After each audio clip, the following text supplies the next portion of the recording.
ፀሓይ ታሪኽ ዝሸልማ ምብራቕ ፍትሒ ደደቢት ዝሽማ ፀሓይ ዘይትዓርባ ኩሉ ሻዕ ንጎሆ ናይ ሰብ መትከል ሚድያ ደደቢት እንሆ ምስረታ ሃገረ ትግራይ ዝረጋገጽ ብእኒ ምስርተን ትካላት ዳዕበር ኣብ ዓዲና ብንርኤን ናይ ዓዲ ሃገር ትካላት ይኾና ሃየ ትካልና ንሓግዝ እምነት ዝዓመመት ውራይ ስለዚ ደደቢት ክትዕንበብን ክትዓብን ሽርሕን ጠላትና ክትጽልምትን ደደቢት ንሓግዝ ኣባላት ደደቢት ንኹን ደደቢት ሚድያና ልሳን ህዝብና ደደቢት ቲቪ ብዓወት ክኽምበት ዝዓመመት ውራይ ደደቢት ሚድያና ሚድያ ህዝቢ ትግራይ ደደቢት ሚድያ ህዝቢ ትግራይ ደደቢት ሚድያ ህዝቢ ትግራይ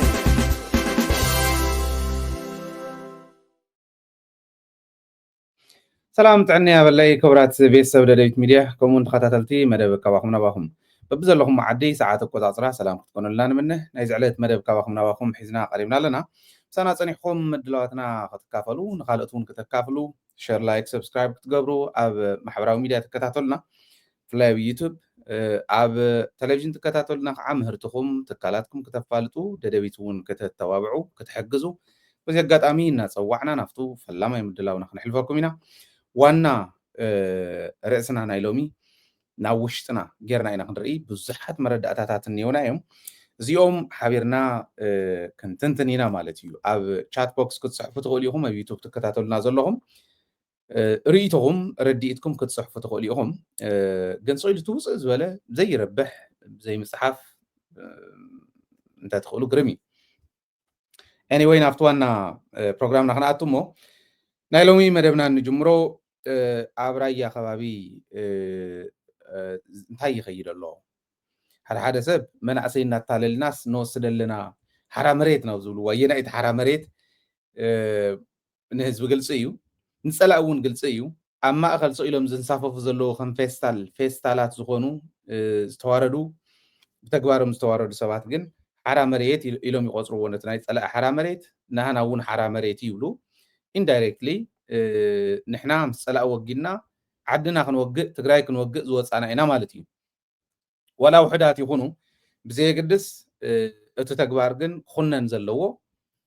ዋላ ህዝቢ ዓፋር እውን ከምቱ ንዘራረቦ ዘለና ምስ ህዝቢ ዓፋር ምስ ዓበይቲ ዓዲ ዓፋር እዚኦም ተለይሎም እንተዘይወፅኦም ኣብ ዘለውዋ ክመኩ ክንገብሮም ኢና ምክንያቱ ንትግራይ ዝወግእ ዕሾኽ ኣብ ዓፋር ክወቅለ ይኽእልን እዮም ኢሎም ንሕና ኣዘራሪብና እዮም ኢና ኣነ ባዕለይ እውን ዘዘራርብኩም ዓበይቲ ዓዲ ኣለዉ ስለዚ ናይ መጀመርያ ስቴፕ ክንገብሮ ዝግባአና ንመንግስቲ ዓፋር ምንጋር እዩ ድሕሪ እንተዘይክኢሉ ንመንግስቲ ፌደራል እውን ክንነግር ኢና እዚኦም እንተዘየልቂቖሞም ምክንያቱ ዋላ ድልየቶም ክኸውን ስለዝኽእል ኣነ ስለዝግምቶ ንሶም እንተዘየልቂቖሞም ግን ንሕና ባዕልና ምስ ደቅና ኮይንና ክነውፆም ክነባርሮም ኢና ተወሰኑ ቆልዑ ኣብቲ ነፍቲን ኣብ በብኸተማ ገለ እኒአው እዮም ኣብቲ ነውሲን ጠው ዝሓፃሕ ዝበሉ ኣለዉ እዮም ምህላው ለዚኣቶም ክወፁ ዘለዎም ምክንያቱ ኢሎም ዘቐመጥዎ ንትግራይ ክወግእ ዝኽእል ዕሾኽ ፍፁም ኣብ ዓፋር ክወቅለ ይኽእልን እዮም ኢሎም ኣብ ዓፋር ክበቁለ ይኽእልን ስለዚ ህዝቢ ዓፋርን ህዝቢ ትግራይን ሓደ ምዃኑ ህዝቢ ዓፋር ኣብ ልዕሊ ህዝቢ ትግራይ ጉድኣት ክበፅሕ ዘይደሊ ምዃኑ ልክዕ ከምቲ ህዝቢ ትግራይ ህዝቢ ዓፋር ክፅገም ህዝቢ ዓፋር ክወድቕ ህዝቢ ዓፋር ብመንነቱ ክሽገር ብመንነቱ ክጭቆን ኣይደልን ኢሉ ንህዝቢ ዓፋር እታ ትኽፈል መስዋዕትነት ከፊሉ መንነቱ ንኸረጋግፅ ዝገበሮ ሕዚ እውን ህዝቢ ዓፋር ሓወይ እዩ ህዝቢ ዓፋር ጎረቤተይ እዩ ህዝቢ ዓፋር ዝነኽአ ንዓይ እውን ዝነኽአ ኢሉ ከም ዝቃለሶ ንሕና እውን ንቃለሶ ከም ዝነበርና ሕጂ እውን ከም እንቃለሶ ህዝቢ ዓፋር እውን ህዝቢ ትግራይ ክወግእ ዝኽእል ዕሾኽ ፍፁም ኣብ ዝወቅለ ይኽእል ይትረፍዶ ካብ ትግራይ መፅዩ ካሊእ ፀላእ እኳስ ልዕሊ ዓቕምና ስለዝኾነ እንተዘይኮይኑ ትግራይ ክወግእ ዝኽእል ኣብዘይ ይወቁልን ኢሎም እዮም ዝኸዱ ዘለዉ በንፃሩ ግን እቱ ናይ ፀላኢ ሓራ መሬት ኢሉ ዝኣምን ዝኸድዐ ባንዳ ካብ ሓራ መሬት እናብሉ ክዛረቡ ዝሰምዕዎም ይኹም ኣብ ዓፋር ኮይኖም ኣብ ዓደም ሓራ ኮይኖም ሓራ መሬት ይብልዎ ካብ ሓራ መሬት ኢና ንድውል ዘለና ካብ ሓራ መሬት ኢና ቃለ መሕተት ንገብር ዘለና ይብሉ ገለገሊኦም ቶም ቃለ መሕተት ዝገብሩ ዘለዉ ኣብ ሆቴል ኮይኖም ንዕውን ኣብ ዘይተነፀፈት ሆቴል ውፁልና ተባሂሎም አንሶላ ተቐንጢጡ እንተይተረፈኹም ትማል ዝበልክዎም ኣብኡ ኮይኖም እዩ ገሊኦም ግን ብትክክል እውን ኣብ ዓፋር ከይዶም ብትክክል እውን ኣብ ዓዲ ኣምሓራ ከይዶም ነቱ ፀላኢ ደጀነ ኢሉ ዝቆፅሮ ዝነበረ ደጀን ኢሎም ቆፂሮም ሓራ መሬት ኢሎም ቆፂሮም ሓራ መሬት ይብሉና ኣለዉ ነዚ ከተባብዑ ዝኽእሉ ስራሕቲ እውን ኣብ ውሽጢ ትግራይ ይሰርሑ ኣለዉ ኣነ እስካዕ ሎማዓንቲ ኣብዛ መደብ እዚኣ መደብ ካባኹም ናባኹም ካብ ስራሕ ክወን ብደንቢ ገይረ ዘስታውሶ ህዝቢ ትግራይ ነፃ ክወፅእ እንተኮይኑ ህዝቢ ትግራይ ሰላሙ ከረጋግፅ እንተኮይኑ ህዝቢ ትግራይ ክለምዕ እንተኮይኑ ካብ ፀገሙ እውን ክወፅእ እንተኮይኑ ሰራዊት ትግራይ 4 ውሳነታት ተግብሩ ኢለ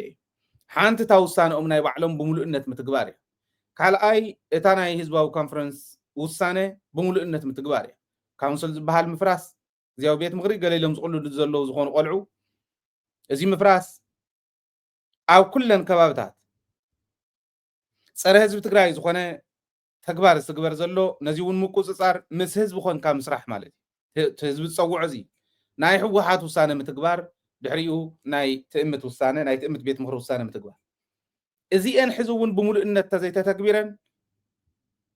ኣብ ውሽጢ ኮይኖም ኣብ ትግራይ ኮይኖም ህዝቢ ትግራይ ከበሳብሱ ነንባዕሉ ከባልዑ ናብ ዘይኮነ ፀገም ክእትውና ኣደዳ ፀላእቲ ክገብሩና ዝኸዱ ሰባት ከም ዘለዉ እየ ክነግረኩም ደሊ እዚ ሓደ መርኣያ ዝኸውን ናይ ከተማ ኮሮም ከንቲባ ሓደ ባንዳ ዝበሎ እዩ ኣብ ኮሮምን ዛታን ካልኦት ከባቢታትን መርድእ ይግበረሉ ነቲ መርድእ ኣብ ክንዲ ንስኹም ስድራ ጀጋኑ ኢኹም እቶም ሰማዕታት ጀጋኑና እዮም ሓወልቲ ትግራይ እዮም ብኦም ንኸርዕ ናታቶም ቃል ኪዳን ከዓ ፍጹመይ ንርስዕን ንድሕሪተይ ንምለሰን ሕግን ስርዓትን ዝነገሰላ ዓዲ ክነረጋግፅ ኢና ምስ ሰራዊትና ኮይና ምስቶም ዝተረፉ ካብ መስዋዕትነት ዝተረፉ ብፀቶም ኮይና ኢሎም ኣብ ክንዲ ህዝቢ ምፅንዕናዕ ኣብ ልዕሊ ሓዘኑ ኣብ ልዕሊ መርድእ ካሊእ መርድእ የርድእዎ ካሊእ መርድእ እንዳርድኡ ኢሎም ዝወዲ እዚ ከላሊ ዝበሃል ወዲ እዩ ኣብዚ ስነ ስርዓት መርድእ ኣብ ማእኸል ልቕሶ ዝበሎ ምስ ኣምሓራ ኮይና ብፍላይ ምስ ወሎን ምስ ዋግምራን ኮይና ንሰርሕ ኣለና እዩ ዝብል ንሰርሕ ኣለና ኢና ንሕወሓት ክነውግዳ ንሕወሓት ክነፍርሳ ምስ ኣምሓራ ኮይና ምስ ወሎን ምስ ዋግምራን ብፍላይ ኮይና ንሰርሕ ኣለና ሕወሓት ንክነፍርስ ትማሊ እዩ ትማሊ እዩ ዝብል ዘለኹ ኣብኡ ዝነበርኩም እንታይ ይብል ከም ዘለኹ ትርድእዎ ኢኹም እዚ ይብል ህዝቢ ያው ብረት ዝሓዙ ስልጣን ዝሓዙ ከምኡ ይብሉ ስለ ዘለው ዒምዒም ኢሉ ታቃልሲ ከካይድ ኣብ ዝኽእል መንገዲ ከም ዘካይዳ ፈሊጡ ይኸይዱ ኣነ ኣብዚ እዋን እዚ ኮይነ ክግምግሞ ከለኹ ካብ ህዝቢ ራያ ንላዕሊ ፅኑዕ ህዝቢ ከም ዘየለ እየ ዘረጋግፅ ዘሎ እዞም ኩሎም ጓሓፋት ከም ዝሕዚ ዝነገርኩም ዝበለ ዓይነት ጓሓፍ ዝዛረቡ ከም በዓል ረዳእን ካልኦትን ዝገብርዎ ዘለው ዓይነት ጓሓፍ ስራሕ እንዳተተግበረ ነንባዕሉ ከባልዕዎ ምስ ካሊእ ከባቢ ትግራይ ከባልዕዎ ከናኽስዎ ከባእስዎ በል እናበሉ እንዳፃዓሩ እቲ ህዝቢ ግን ነቕ ዘይብል ትግራዋይነተይ ክትፍትኑ ይትኽእሉን መንነተይ ክትነኽኡ ይትኽእሉን ነዞም ኩሎም ጓሓፋት ስልጣን ሒዞም ናብ በሳበስዎ እውን ነዚኣ ተፃዊሩ ይኸደሉ ሰራዊት የርከበሉ ሕወሓት የርከበትሉን ኣይዘረይሉን ኣይሓገዝዎን ነዚ ህዝቢ ባህል እያ ስለዚ ሕወሓት እውን ሰራዊት እውን ውሳነ ሕወሓት ውሳነት ሰራዊት ውሳነት ህዝባዊ ኮንፈረንስ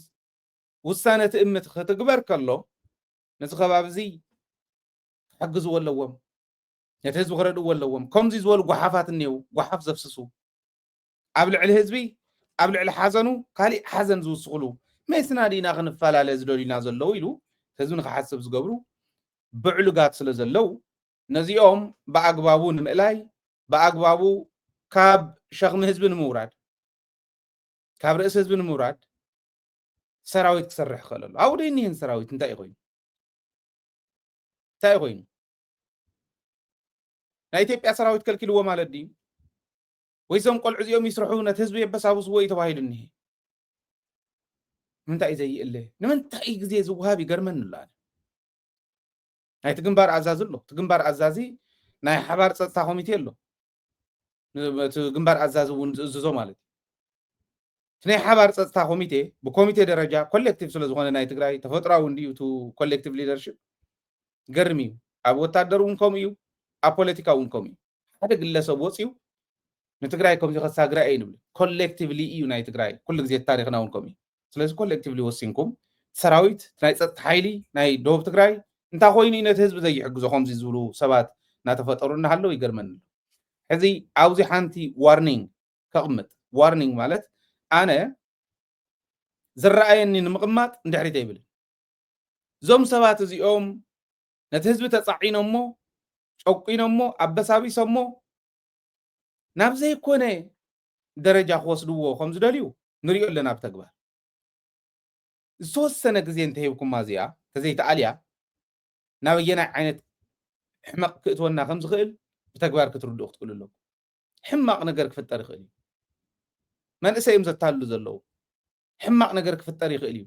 ህዝቢ እዮም ዘታልሉ ዘለዉ ህዝቢ እዮም ዝጎድኡ ዘለዉ ዝመረሩ እንታይ ክገብር ከም ዝኽእል ፍሉጥ እዩ ስለዚ መፍትሒ ክወርደሎም ክኽእል ኣለዎ እንታይ ገበረ እዚ ህዝቢ ብከምዚኦም ዝበሉ ሽርክና ርእሲ ንምንታይ ይበሳበስ ስለዚ ንህዝቢ ደቡብ ክትወፅሕሉ ኣለኩም ባህሊ እየ ማለት እዩ እዚ ኢለ ኣብኡ እናሃለና ናይ ጌታቸው ጉዳይ ንርኢ ናይ ጌታቸው ጉዳይ ጌታቸው ወዲ ራያ እዩ ካሊእ ኢለ ይኮነ ጌታቸው ብመሰረቱ እውን ወዲ ራያ ይኮነ ማለት ሓሳብ ዘቕርቦ እንታይ በለ ጌታቸው ንጌታቸው ማእኸል ገይሮም ንጌታቸው ያ ከምዚ ገይሮም ሞ እንዳበሉ እንዲኦም እንዳሰበኹ መታለል ገይሮም መንእሰይ ታሊሎም ህዝቢ ታሊሎም ናብ ካሊእ ነገር ክወስዱ እንዲኦም ዝደልዩ ጌታቸው ብስሩ እውን ወዲ ራያ ይኮነ ወዲ ራያ ይኮነ ቲፒካል ዓድዋን ተንቤንን እዩ ዓድዋን ሓውዜንን እዩ ስለዚ ከባቢ እንድሕር ክግለፅ ኮይኑ ማለት እዩ ዓድዋ ኮነ ሽረ ኮነ ሓውዜን ኮነ ማይጨው ኮነ ኣላማጣ ኮነ ግን ትግራዋይ ዝብል ይሓቅፎ እዩ ጌታቸው ትግራዋይ ኣሰራርሕኡ ተግባሩ እዩ ትግራዋይ ዘይኮነ ህዝቢ ትግራይ ንክሽየጥ ባንዳታት ናይ ደገ ፀላእቲ ክላገፅሉ ስለ ዝገበረ ዓቕሚ ዘይብሉ ኣብዘይ ዓቕሙ ስለ ዝኣተወ እዩ ጌታቸው ሕሙቕ እምበር ትግራዋይነቱ ማንም ዝሕድጎ የለን ነታ ከባቢያውነት ንምስባኽ ግን እዚኣ ይብሉ ኣጋጣሚ ኮይኑ ኣብ ዝኾነ መድረኽ ሓደ ብቑዕ ጀነራል ብጣዕሚ ንፈቶ ጀነራል ዝሕለፈ መልእኽቲ ኣሎ ክነግረኩም እየ ግን ቅድሚኡ ናይ ጌታቸው ጉዳይ ክንሪኦ ኣለና እንታይ ይብል ጌታቸው በቲ ሓደ ገፅ ኣነ ስየብ ስልጣን ኣብ ዝነበርኩሉ ካብ ነበለት ጀሚረ እስካዕ እንታይ ዶ እስካዕ ሸራሮ ዶ እስካዕ ግዛዕ ዶ ኣምሊሰ እየ ማይጨው እውን ኣምሊሰ እስካዕ ማይጨው እንዲኦም ነይሮም እስካዕ ነበለት እንዲኦም ነይሮም እስካዕ ሸራሮ እንዲኦም ነይሮም ፀላእቲ ስለዚ እዚኦም ሊሰ እየ ይብል ህዝቢ ትግራይ ይፍረድ ኣምሊሱ እንተኮይኑ ግን ው እናሃለወ ኣብቲ ኢንተርቪው ባዕሉ ይምልሶ እዩ መቐለ ከመሓድር ዘይኽእል ጌታቸውስ እንታይ ግበር ትብልዎ ኣለኹም ይብል መቐለ ከመሓድር ኣይኽእልን መቐለ ይኮነን ስድርኡ ዓርሱ ሓዳሩ ገዝኡ ከመሓድር ኣይኽእልን ጌታቸው እዚ እዩ ተዓቕሙ ፅሒፍኩም እንተሂብኩሞ ምንባብያ እሞ ናብኣ እንደእትውዎ ናብኣ እትውዎ እዚኣ ኢልና ተዛሪብና ነርና ንጌታቸው ነቲ ምሁር ከምዚ ክትብሎ ገለመለ ዝብል ብዙሕ ሰብ ነይሩ ግን ባዕሉ ዝመለሶ ከስማዓኩም ስለ ዝደለኹ እየ ናይ ኩልና ዕላማ ክኾን ዝግባእ ጌታቸው ናይ ተፈናቃሊ ክምልስ እስኪ ንገረኒ መቐለ ከመሓድር ዘይከኣለ ጌታቸው ዓይናይ ጉልበቲ ኤክሰርሳይዝ ዝገብር ኤፌክት ዝግበር ፍሮም ደ ጌት ጎ እዚኣ እኳ ያታ ንሕና እውን ንብላ ዝነበረ ጌታቸው እንድሕር ዘይኽእል ዝኽእል ሰብ እንተይተው ኣይኽእልን ዓቕሚ የብሉን ዓርሱ እውን ከመሓድር ዝኽእል ሰብ ኣይኮነን ስለዚ ጌታቸው ፀሊእናዮ ከም ሰብ ፀሊእናዮ ከይኮነን ከም መመሓደር ግን ፅልኢ ይኮነን ዕሪ በቃ ፍጊዕ ኢሉና ትርጉም ዘይብሉ ዘይዘረባ ካሊእ ተኣምር ዘይብሉ ሰብ ኮይኑ ኣብ ዓቕመ ይእትውኒ ኣብዚ ኣይደልን ኣነ ይክእል እንደ ይብል ስልጣን ዝሃርፍ ብዙሕ ኢቶም ህሩፋት ይእተው ማለት ኣይኮነ መን ይህሩፍ ስልጣን ንፈልጦ ኢና ግዜ እንዳሓለና እውን ንኩሉ ክነቃልዑ ኢና ጌታቸው እውን ካብቶም ናይ ስልጣን ህሩፋት ውሽጢ ሓደ እዩ هرف سلطان يخم غيرو حتى لا خمز رأي بعراي هيا لا بأوعر له حتى لا زلمدو يشتل أنت شتيتاتو مريت قوت إزجر سلطان يكوردني أميلو كندي جودي سرح خمز نبرريهم جن بعلو نقرنا خمز له ما قال خم حدر زغل بقعت يقولن جيتاتشو تغكليو نم محدار تفتر يكونن جيتاتشو بسو عالم جورو هدي يلوز بحال حد زربالو بعلم توم ناتو من جبجبتو ونز زاروز نورو حزب قاقدي فهم يم نقر نعقم مبطعمي ترى صغير ترى اكتيفيست سونز ورد اكتيفيست غيرم يم قصيرمو ግን ባዕሎም ዝዛረብዎ ንሱ ባዕሉ ነው ሓደ መድረክ ተዛረቦ ፈሪስካ ተጣሒንካ እንደገና እንተ ትስራሕውን ንመራሒ ክትኮነ ይትኽእልን ኢልዎ ኢልዎ ደይበሎን ባዕሎም ይፈልጥዎ ግን ኣነ እዛ ቃል እዚኣ ክጥቀም ጌታቸው ንመራሒ ክኮነ ይኽእል ምናልባሽ ሱስ ገዲፉ ትዕግስቲ ሃልይዎ ወንበር ከፍ ኢሉ ክመርሕ እንተኽኢሉ ዘዳምፅ እዝኒ እንተሃልይዎ ኣብ ትግራይ ዓብይ ዕድል ተዋሂብዎ ነይሩ ጌታቸው عبي عدل رقصيو عدل دي خبها لما كرار يكونن آتيو صبيب اوان دي يكونن آتي خبها لغليو جن حزب تقرأي حدا غيرو عجوهم يلبوتو قدم حزي سويلو فابريكيت دخونه نايجيتاچو سئلي حزنا يزنبرنا نايجيتاچو نمزنو لزنبرنا ميزان نتا ميزان نسا نغئمن بروف نمغبارون كسرح نيرو دغز اللو ودابتات تطناخيرو من كخلكل نيرو حزي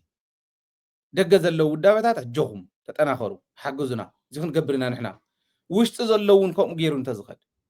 اي حقي ورد نسخان تزي ورد كازول سب متفطر دو هايدينا نسرح نيرنا نحنا كنحغزو ندينا نير نابزي يكون عجوجو زئتو وغن سبتون كل نيشتلان كو غعازي نحوحاتون كنفرساينا نعو قعا محلقا غيرنا كنودو قلو نخيل عينت عجوجو كنبلو كم غرويناي غرنونو بيلم كم ودا غرويناي كم زحستري وزلهم غيرم دربيم ابزي اوديو بك فقد يوتيوب اندخد حزي بليبل انا صويعي حجون نعاهم مغوتك ايلي انت سميعن حزون يمصا كمغوتو يدلي تواريدو خيد غنا يدلنا انا مالت تمليسو تغراواي كوين خنبر يدلي سؤال يدفع بوصي يدفع تولي يكونن تقراواي نتعدلت يكونن تقراوايو كم تقراواي كنبر يخيل زودو لبدلون بحق تقراي تخصيص تقصعي مالتي كم كنبر يزدلي انا حجون صويع يلهو عمل سلي نمبر فقد يوتيوب ناخذ كخمخات اسكن حزب تقراي تماغويت كامساي تماغويت كامس تدليو ولا خافتم تبلم كم زيلمون تبلمون كم سالك انا تماغويتكا بموغوت انتدليخا تزي كوين تزحاشن تكوين ግን ተልካዞም ግዝም ግለሰባት ዘልዓለሞም በደገን ብውሽጥና ተጸረፉ ዝነበሩ ከቡ እንዳገበርካ እና ጸረፍካ ይኮነን ኮረድ ንባዕሉ ዝዋረድ ዘሎ ማለት ከምታ ዝበላኻ ዓቅመይ ነወረን መቀለውን ከም ማሓደር ዘይከኣለ ሰብ እዩ ኣብ መቀለ ከፊሉ መቀለኮ ወፂናስ ማለት ኣብ መቀለ ዘሎ ህዝቢ ወፂ እኮ ንፋስ ክውቅዓላ ዘይኽእለላ ከተማ እኮ እያ معت هنگ ጌታቸው ዋርዲያ ኮይኑ ይحلዎ ይኮነ ቱስቱስ እንዳልካ ፈቆደ አዲስ አበባ ፈቆደ ዱባይ ፈቆደ ኬንያ ፈቆደ ግዛዕ ከለመፀ ከለኸደ ካውና ናይ በዓልኻ ሱስ ሙሱስ ናብዚኣቶም ምእታው ብስነ ስርዓት ምሕሳብ ብስነ ስርዓት ምምራሕ መተኻእለ ነይሩ ማሓገዝና ይውን ነርና ተዋሪዱ ዘገይትኩ ብናይ ባዕሎም መንገዲ ከገልግሉ ዝደልዩ ዞባም ሓደርቲ ነይሮም يردهم تزكفهم زي يسكفهم تأزاز جن كاب حدث اسم زورد مدرخات نمو خانو تجارو ديم بينهم جيتاتشون تكيون نمو خانو تجارو ديم أخي بعد تمرح سويتي عاي أرمتون نمو خانو تجارو ديم من دولة حدث مجمر يزولو زوا مرحتي بناي بعلم من قد خمر حزدولي زوا مرحتي نيروم تأزاز كاب قابل علي إيجنز مسه بناي وعلم يكونن كمرحو زلوم يزبل بسرد حقدته ما هيري زودزي حق منقست انت هيدي اتبل ولا تانا ايثيوبيا تانا تግራይ ተጸሊዋ تانا ايثيوبيا حق منقست انت هيدي اتبل ሓደ ወረዳ ቤት ምኽሪ ዘለዎ ወረዳ ሕጊ መውፅእ ሕጊ ተርጓሚ ሕጊ ፈጻሚ ዘለዎ ወረዳ መንግስታት እንዲዮም እንታይ ክሰርሑኹም ዝኽእሉ ቶም ወረዳታት ነዘን ወረዳታት እዚአን ዝሓቆፈ ናይ ዞባ እንታይ ክሰርሕ ከም ዝኽእል እንታይ ኮይኑ ዘይርድኦ ሕጊ ደይኮነን ተማሂሩ ማለት ረሲዑ ወዲኒሄ ይገርመኒ ከምዚ ክብል ከሎ በቃ ዝኣዘዝኩኹም ግበሩ ኮይ ትእዛዝ ክመፅእ ከሎስ ዘይትግብሩ ነይሮም ብናይ ባዕሎም መንገዲ ዝመርሑ ይብል ሞፓፔትስ ድዮም እዚኣቶም ባምቡላታት ድዮም ተቐሚጡ ብሪሞት ኮንትሮል ናይ ጌታቸውስ ንምንታይ ዘይዘወሩ እዩ ዝብለና ዘሎ እዚ እዩ ነይሩ እቲ ጌታቸው ኣብ ውሽጥኹም እንኳዕ ከም ቁርዲድ ክነጥበላ ከሎ ከፍቲ ነፃነታት እውጅ ከም ቁርዲድ ነጢብሉ ንህዝቢ ትግራይ ጌታቸው ደም ህዝቢ ትግራይ ዝመጡ ካቢኔ እዩ ዝመርሕ ነይሩ ንዕኦም እኳስ ኣደብ ከትሕዞም ኣይከኣልን እንታይ ኮይኑ ዘይከሰሶም ሓፂን መፂን ኢሉ ጀሚሩ ከይክሰሱ ነቶም ክሕዙ ዝኽእሉ ዝተባሃሉ ናይ ኮሚቴ ሜምበርስ ኣባሪርዎም ከም ዝገብር ነበረ ሰብ እዩ ኣብቲ መወዳእታ ተዛረባ ከዓ ኣብ መድረኽ እሲ ጌታቸውን በየነን ተኪውን እምበርዶ ተጋሩ እዮም ኢሉ ዘለዓለ ሰብ እታ መድረኽ ትመርሕ ነበረት ሰይኣረመቶን እዩ ኣነ እውን ኮ ይብለ ኣለኹ እምበርዶ ተጋሩ እዮም እዚኦም ትግራይ እኮ ሙሉእ ትግራዋይ እኮ ኢኹም ኢሉ ከዲዕኹም እኮ ኢኹም ጨፍጨፍቱስ ህዝቢ ትግራይ ከይርኢ ብለይቲ እኮ ሰደድኩም ሰባት ኢኹም ደቁ ገቢሩ ዝሓዘን ዘቃፀለን ሓፂን መፂን ናይ ፀላእቲ እኮ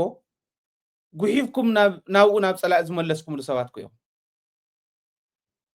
ዓለም ከይፈልጠሉ ኢክሪ ዝበሃል ሓደ ውዳበ ናይ ትግራይ ጀኖሳይድ ንምቅላዕ ክጠቕመና ዝነበረ ውዳበ ንክፈርስ ዝገበርኩም ሰባት እኮ ኢኹም ወታይ ሞ ዘይገበሩ ኣድግን በቕልን ትሽልሙ ወዴታት ክመጥሚኹም ኣድግን በቕልን ትሽልሙ እኮ ኢኹም ሰራዊት ክተፍርሱላ ትብሉ ብፆትኩም ገዲፍኩም ምስ ፀላእቲ ተዓርኩ ሰባት እኮ ኢኹም እምበርዶ ተጋሪኦም እዚኦም ኣየብል ትግራዋይ ኮይኑ ሰብ ዝሓዘ እዋን ዋ ኣነ ማለት ሰብ ኮይኑ ኣብ ናይ ጌታቸው ቦታ እንተዘቕምጥ ንባዕለይ ትግራይ ወይ ትርከብን ኣብ ትሕዚ ዘላቶ ኣይትርከብን ዓቕሚ ትግራይ ንምጥቃም ዓቕሚ ትግራይ ተጠቒምካ ብኣግባቡ ንምስጋር እመኑኒ ዓብይ ዕድል እዩ ዘሎ ብትግራይ ፅቡቕ እንተሰሪሕካ ክትለካ ዝኽእል ህዝቢ ፅቡቕን ሕማቕን ዝፈልጥ ኩናትን ሰላምን ዝፈልጥ ተቃለሲ ኢልካዮ ንመንነቱ ንኽብሩ ፍጹም ዘይደራደር ህዝቢ ሒዝካስ ኣልሚዕ ኢልካዮ እምኒ ሰይሩ ሓመድ ናብ ሓመድ ቀይሩ ኣፍሪ ዝሓድር ህዝቢ ሒዝካ ከምዚ ደይውድቕ እዩ ግን እምበርዶ ተጋሪኦም ኢላስ ኣይኣረምዋን ይብል እስኪ ኣንታ ለባማ ትሕሰቡ እሞ ኣብ ቅድሚ ጌታቸው ኣደ ትግራይ ናይ ሽረዴታት እሞ ከዓ ተጋደልቲ ኣንትን ሸራሙጥ ክበሃላ ከለዋ ኣብ ቅድሚ ጌታቸው ኣይኣረሙን ጌታቸው እኮ ተደልኹም ውፁእ ፋሕበሉ ኢልዎ ማለት ልቢ ክኾነና ወለዶ ትግራይ እውን ንቐፃሊ እዙይ እንዳሰምዑ እንታይ ዓይነት ሰብ ከም ዝነበረ ክፈልጥዎ እሞ ክመሃሩ ከምዚ ዓይነት ጌጋ ከይስራሕ ንሓዋሪ እዛረብ ዘሎ ኣደ ትግራይ ሲ ኣብ ቅድሚኡ ተፀፊዐን እየን ኣብ ሽረ እኮ ተወቂዓ ኣብ ቅድሚኡ ተፀፊዓስ ሓዝዎ ይበለ ኣነ ኣይመለቐኩዎን ከምኡ ዝበለ ዒዋላ ኣደ ስለ ዝፀፍዐ ጥራሕ ኣይኮነን ኣደ እንዴታ ክብርቲ ኣደ ስለ ዝፀፍዐ ጥራሕ ኣይኮነን እዚኡ ሕማቕ መርኣያ እዩ ክቕፃዕ ነይርዎ ኣብ ላዕሊ ኮይኖም ኣብ ታሕቲ ኮይኖም ፅዒኖም ብመኻይን ዝወሰድዎም ኣብ ሙቁልኝ ዝበሃሉ ምክንያቶም እቲኣቶም ስለ ዝምድብሎም ዝነበሩ መንጨብጨብቲ ማለት እዩ መጠቃዕቲ ማለት ነቱ መድረክ ሙቆት ዝፈጥሩ እዚኦም ፅዒኖም ዝወሰድዎም ካፍቲን ዘምፅዎም ናይቲን ድርዬ ማንም ዒዋላ ተራ ዒዋላ ዒዋልኡ ኣርዮም ዝወሰድዎ ሽረ ከይዶም ኣንትን ሸራሙጥ ኢሎም ወነደታት ሽረኩ ኣደ ትግራይ ኣትፀሪፋ ኣይኣረሞን ጌታቸው እምበርዶ ትግራዋይ ጌታቸው ምባል ነውሩ ኮይኑ ኣደ ክትፅፋዕ ከላ ኣደ ሽርሙጣ ክትበሃል ከላ ዘይነውሩ ኮይኑ ከምዚ ዝበለ ሕልና ዘለዎ ሰብ እኮ እዩ ጌታቸው እስኪ ልቢ ኢልኩም ሕሰብዎም عينا أي تفعل ولا دحن حنت ده برد تقاري إنزل الدتات يلوم تزخون خمسة نجيتاتشو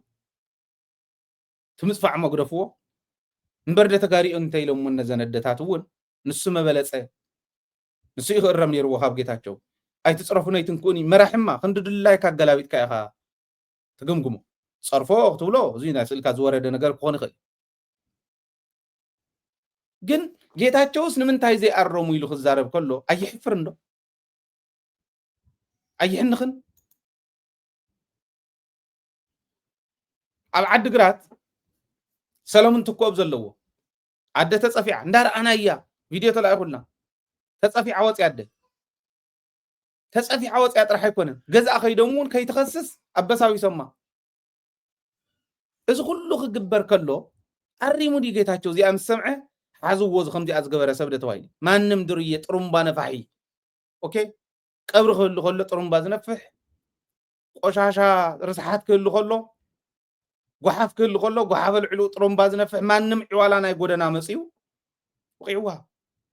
أريمو موديو زياتهم سبات كوينهم كمزي لهم كقربو خلو سبيه يلو دي زقرب زلو يزقر منا طول الدخول طم انتاني يزارب زلو خالي تأمري ولن جيتاتشو أفتا مدرغب زللا كجاجا خلو تقاليسنا صبوك صرح خلو دقيفنا خم عندها قبرنا صنحنا جيجا مسوزحي قالسنا عندها ترى خيدو بنقرب بالناس دينا يينا مسزمنا منم طرطريو ددويت ميديا زكا على كل صريحه هايلون صريحي تقاليسنا يينا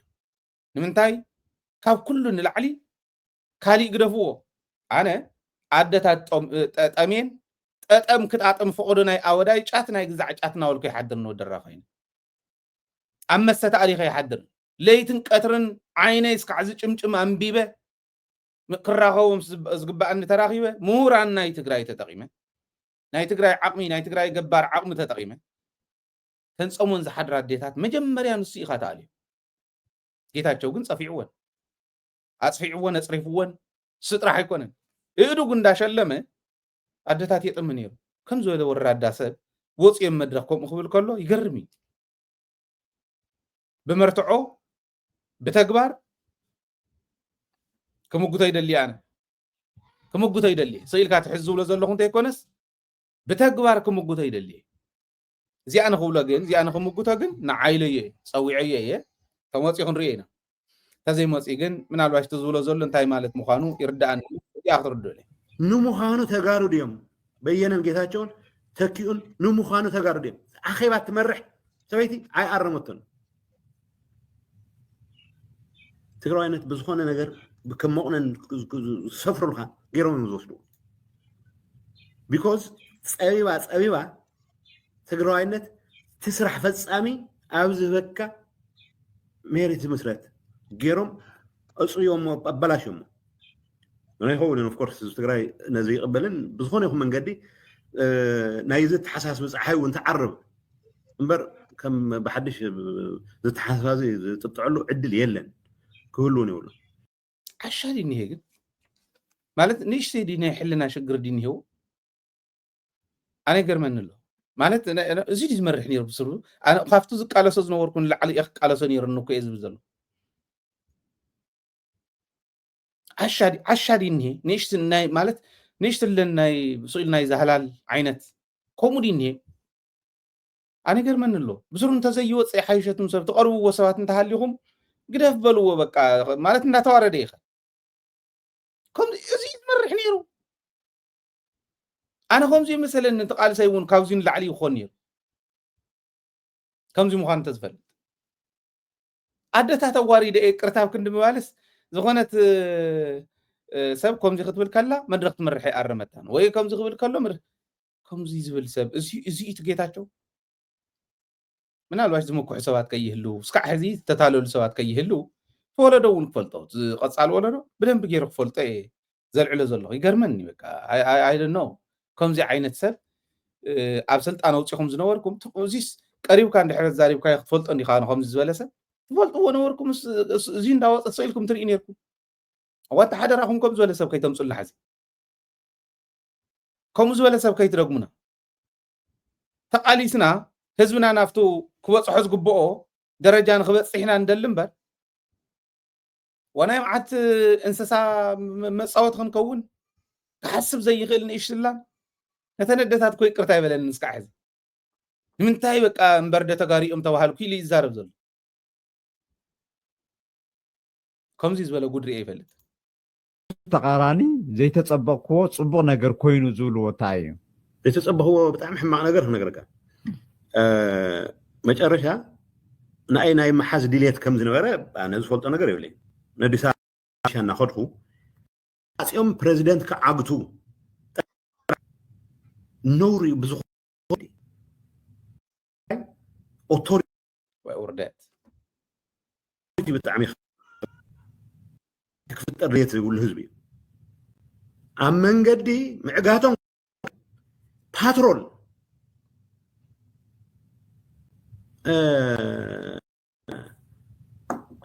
من أوطاين بهال نايكور أزازي باترول حزو فيدرال بوليس سلزي تو مسيو جيتاتشو داتيو ناي ايرلاين سكيورتي حلاف دويلو بينو ديوم سوات حزو حزتهم تلاقتهم يملط الله زول له هناك بحق يملط الله مالتي حسبوا ነገር ነይሮም ድሕሪኡ ዝፈልጦ ብጣዕሚ ዘሰክፈኒ ማለት እዩ ብምምላጠይ ተበሳጭም ዘውጉዕ ብስልኪ ተደዋዊሎም ክልተ ሰባት ዓበይቲ ሰባት ዘኽሮም ሰባት ከመይ ገይሩ ወላሂ ተወድውን ኣሲሮም እዮም ከመይ ገይሩ የምልጠና ማለት ኢንክሉዲንግ ፊዚካል ኢሊሚኔሽን ከም ዝሓስቡ ብግልጽ ቋንቋ ይነግረካለሁ እዚ ብናተይ ታሪክ ከም ፕሬዚደንት ሞግደፎ ከም ትግራዋይ ስርዓትን ሕግን ዝፈልጡ ዝብሎም ሰባት ብዛዕባ ሰብ ምውጋድ ሓስዮም ግን ድማ ዝነበረ ባህሊ ኦሮምያ ብገብሮ ዝኾነ ካልኦታ ትገብሮ ተነይርካ እንታይ ክትገብሮ ወታደራት ድዮም ቶም ብስልኪ ዝዘራረቡ سمعكم مرة تمسا أو أوروميات جورن تنيركا أو كاليت جورن تنيركاس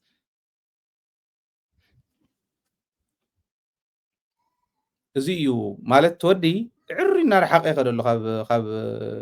حزب تقرأي عري نار حقيقة دلو لب زلكم عرخة تحليهم بقى تعجس قد يبل كان ترقاق تاسلت أن كيداتون دي أويزو زلو دحر حزب من الله سيكونن تواريدي وريدو عدو واردو تواريدي وردو يتاچو دحر كملس يخلي زول امنتي يولين طرح يكونن كيملسون كقالس يعني منم طرطر يولن كم زول من حزبي عبين عقد زلو وسب ناب سلطان كملس ايغلن اب تግራይ كملسون يولن حزبون كقالس يزغبا كخوني وزبل امنت ون يبلي ግን ተንተዛረበን እንተና አሳ ሰለስተ ነገርና ሓደ ስሩ አጃ ነገሩ ክትፈልጥዎ ዘለኩም መጀመሪያ ጌታቸው ክመጽእ ከሎ ሚዲያታት ፈልዮም ሓቂ ክትፈልጥዎ ኢለ ሚዲያታት ፈልዮም እዮም እከለን ክድግፉና እዮም እከለን ክቃወሙና እዮም ንእከለን ብኸምዚ ክንስዕሮም ኢና ኢሎም እዮም ከይዱ ኣነ ባዕለይ ዝፈልጦ ጌታቸው ሰፋ ኢንተርቪው ዝገብሮ ዝነበረ ዋና ለኽባጥ ዋና መላወሲ ዋና ሐሳዊ ዋና ሴረኛ ኮይኑ ናታቶም መገልገሊ ኮይኑ ይኽእል ምንም ጥርጥር የብለን ኣብ መድረኽ እንተዝመጽእ ሙጉቶ ነይሩ ብመርትዖ ሓደ ክልተ ኢለ ከሙጉቶ ይኽእል እዩ ህዝቢ ትግራይ ግን ይፈልጦ እዩ እንታይ ዓይነት ተንኮል ይሰርሕ ነበረ እንታይኛ ይፃወት ከም ዝነበረ ብተግባር ህዝቢ ትግራይ ይፈልጦ እዩ ጌታቸው ሰፋ ሓደ እዩ ነይሩ ካብቶም ተመረፁ ነዚ መረጋገፂ ጻድቃን ወዲ ወረደ ጌታቸው ንመጀመሪያ ግዜ ዝኸዱ ናው እዩ ደጋጊሞም ዝኸዱ ናው እዩ ንምንታይ ናባይ ዘይመፁ ኢለ ይኮነን ኣነ ፀዊዕ እዮም ቅድሚ ማንም ፀዊዕ እዮም ንሰለስቲኦም ናብ ደደቢት ክመፁ ይደልዩ ብተግባር የዛረብ ዘሎ ህዝቢ ትግራይ ክፈልጦ ናይ መጀመርያ ፀዋዒ ኣነ እየ ዝፅሓፍክዎ ቴክስት ኣብ ስልከይ ስለ ዘሎ ማለት ኣብ ስልከይ ስለ ዘሎ ስለዚ ናይ መጀመርያ ፀዋዒት ደደቢት ኮይና እንዳሃለወት ናብ ደደቢት እስካዕ ዝዓለት እዚኣ መፅኦም ይፈልጡ مسجنا ريوم سخيم زول نجيتاچو سفا ግን መሪጾም ነይሮም በቃ ከምዚ ክገብረልና ኢንተርቪው ክገብሮም ንሱ ካሊ ነገር ዘላው ሰሎም ንሱ ዓይነት ገይሮም ከይድ ካፍቶም ተመረጹ ሓደ ማለት እዩ በይኑ ይኮን ናብኡ እውን ደጋጊሞም ከይዶም ክልተ ዓመት ከም ዝጸንሑ ጻድቃን ነጊርና ሱን ዘይክ ውዳእ ከም ዝኽእል ነጊርና ወዲ ወረደውን ከም ኢሉና ጌታቸው እውን ከም አይሉና ጌታቸው ያው ዘይዘርገፈ ነገር የለ ስለዚህ ጌታቸው ሰፋውን ሕዚ ቀዚዙ ማይ ዝበስበሰት በጊዕ መሲሉ ኢንተርቪው ክገብር ክትርእይዎ ከለኹም ኣብቲ ግዜ ንሱ እንታይ ከም ዝነበረ ተመሊስኩም ክትርእዩ ትኽእሉ እዩ እንታይ ይብል ከም ዝነበረ ካልኣይ ሪኦት ነይሩ እንታይ ከም ዝገበሩ እዚ ማለት ኣይኮነን እንድሕር ኢሎም ክማጎት እንተደልዮም ወይ ዝኾነ ነገር እንታይ ኢሎም ከውፅእ እየ ኣነ ከዓ እንታይ ከም ዝነበረ ይፈልጥ እየ ንሃይለት መረዳእታ ከምልጦ ይኽእል መን እንታይ ገይርሎም ፈልጥ እየ መን እንታይ ኢልዎም ፈልጥ እየ ከምኡ ነይሩ ኣብውን ከይዶም ዘይፀረፍዎ ፀርፈይ ነበረ ደብረፅዮን በዓል ኣሉላ ሰባት ኮይኖምስ እንታይ ከምዚ አንሸራቲቱስ ኣብ ሽና ዝበፅሐ ሽና ማለት ትለጥ ዝበለ ሜዳ ቁልቁለት ወሪድካ ትውድኦ ኣብኡ ዝወረደት መኪና ንዓቐበት ክትዘልቕ ከም ዘይትኽእል ከምኡ ዓይነት ገይሮም ደብረፅዮን ይግምግሙን እዩ ሰባት ኮይኖም ማለት ትካል ሓንቲ ሚድያ ክመርሕ ዘይኽእል እምሮ ዘለዎ ሰብ ከምኡ ክብል ከሎ ተስታውስ እዮም እስካዕ ሕዚ ድሓር ሓቢሮም ሰርሑ ነይሮም ካልኦት ኣክቲቪስትስ ግደፍዎም መዓት ኣለዉ መን እንታይ ተገይሩሉ መዓዝ መን እንታይ ተባሂሉ መዓዝ እዚ ኩሉ ንፈልጥ ኢና ዳሓን ግደፍዎ ንሱ ሕዚ ኸይዱ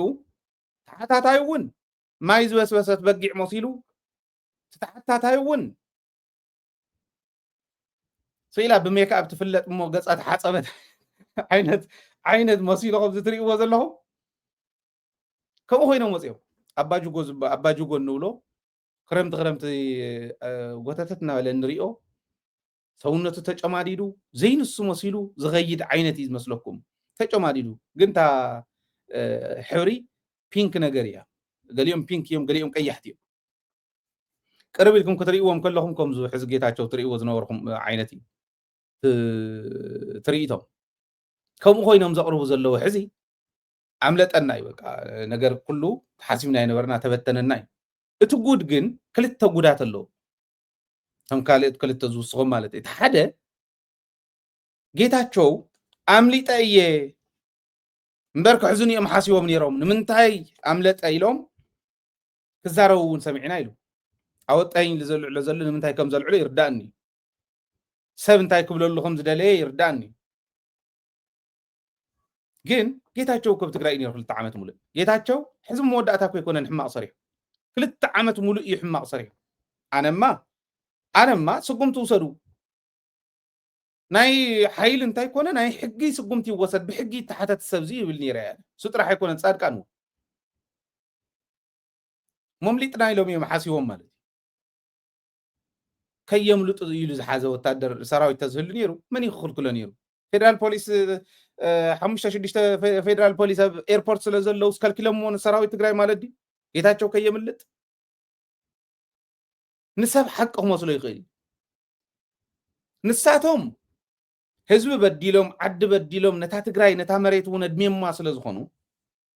ተግባሮም ስለ ዝፈልጡ ቀድም ቀዳድም ጻድቃን ሽሉኽ ኢሉ ኸይዱ ኣብ ኤርፖርት ሓደ ወዲ ረኺቡ ንጻድቃን ሓቲትዎ ናበይ ዳ ትኸድ ኢልዎ ኣይ ከምዚ ኢለ ክኸድ ወታይ ጉዱ ገለታት ኢልዎ ክቐትሉ ንኽእሉ እዮም ኢልዎ ጻድቃን በዓል ክቐትሉ ንኽእሉ እዮም ሓደ ሻዕብያ ምስኦም ይሰርሕ ኣሎ ስለዚ ኣብ ትግራይ ሻዕብያ እንድሕር ኣትዩ ኮይኑ ክቐትሉን ይኽእሉ እዮም ካልኣይ ወያነ ባዕላ እውን ክትቀትለኒ ትኽእል እያ ዝብል ኣምሊጠ እዩ ዝብል ዘሎ ጻድቃን እውን ማለት ኣምሊጥና ኢና ኢሎም እዮም ሕዚ ንኣሜሪካ ንኻልኦት በጃኹም እንደ ማዕቐብ ግበሩ ቲዲኤፍ በጃኹም እንደ ማዕቐብ ግበሩ ኣብ ቲፒኤልኤፍ ዝብሉ ዘሎ ጌታቸው እውን ኣምሊጠ ኢሉ ዝኣምን ማለት ግን የምለጡን ሓደ የምለጡን ኣብኡ ከየምን እዮም ናበይ ደኸይዶም እዮም ኣብ ዘለዎ ዓዲ ምሕታት ይከኣል ኮይ ዝበደልዎ በደል እኮ ህዝቢ እኮ የመድምዮም ጠቕላላ ህዝቢ ትግራይ እኮ የመድምዮም ካልኣይ ከዓ ብሕጊ እዮም ዝሕተቱ እምበር ፊዚካል ኤሊሚኔሽን እውን ክገብሩ ከጥፍኡን እውን ይኽእሉ ነይሮም እዮም እዩ ዝብል ዘሎ ጌታቸው ከጥፍኡንን ዓይ ዝሓሰቡ ነይሮም እዮም እዩ ዝብለና ዘሎ كتفو وانت زحسبو خلت عامت مول هزبهم تقالسلو زل عالمهم زقالسلو زنورو ساعسك حزون مس دقوم دقوم زقالسلو زلو هزب كبدل كلو افت خلت عامت زي يطفو واجيتاچو እኮ كبدل زي يقبو بدلكو يبدلون هزب تግራይ هاي بللو دم خطر دو ودلي اوكي كتفو ندليم نيرم يو نا ناب ايربورت بريزيدنت خحزو قاعيبل ويس بريزيدنت خحزو بريزيدنت كوين جيتاچو وريدنا ፖለቲካ ትግራይ ዓቅሚ ፖለቲካ ትግራይ ወሪዱ መሬት ዘዊጡ ከምዚኦም ዝበሉ ሰባትና መሪሕነቶም የለን ተባሂሉ ካብ ንላዕልስ ስለዚ የለም ንዓይ ኣምፅኦምን እኮ ኢልና እኮ ኣነ ስለዝበለፅኩ ኣምፅኦምን እኮ ኢልና እኮ ጌታቸው ኣብ መድረኽ ኣብ ኣደባባይ ኣምፁ ካባይ ዝበለፀ ኢለዮም ሲኢኖም ሃይለይ ኮንኩን ዝብሎ ዘሎ ጌታቸው ዝበሎ ቃል ብቃል የዛርብ ዘሎ ከማይጮ ኣምፁ ካባይ ዝበለፀ ኣምፁ ኢለዮም ሲኢኖም ኢሉ ካብ ጌታቸው ዝበለፀ ሰብ ሲሳን ካብ ጌታቸው ንታሕቲ ዝኾነ ሰብ ይኽሳን ኣብ ትግራይ ማንም ተራቆል ዓምፂኻ እኮ ከምታ ጌታቸው ዝገብራ ዝነበረ ክገብር ይኽእል እዚ ህዝቢ ክርድኦ ከሎ ከታልሉ በል ዝብሉ ሰባት ስለ ዘሎ ኣብ ኩሉ ኩርናዕ ትግራይ ዘሎ ህዝቢ ይረዳዩ ጌታቸው ስለ ዝኾነ ይኮነን ሃይለ ፕሬዚዳንት ትግራይ እንተኮይነስ ሃይለ ወዲ ዝኾነ ከባቢ ተባሂለ ናተይ ከባቢ ጥራሕ ከንጨብጭበለይ ማለት ድዩ ዝኾነ ፀገመሎ ማለት እዩ እንድሕር ከምኡ ኮይኑ ክሓስብ ዘይከኣለ ወይ ህዝቢ ንኸይሓስብ ዝገብር ወይ ህዝቢ ዘታልል ዘሎ ሰበሎ ማለት እዩ ኣዘርዋይስ ክሰርሕ እንተኮይነ ፕሬዚዳንት ትግራይ እንተኮይነ እኮ ካብ ጫፍ ናብ ጫፍ ትግራይ ማዕረ ገይረ ዘመሓድር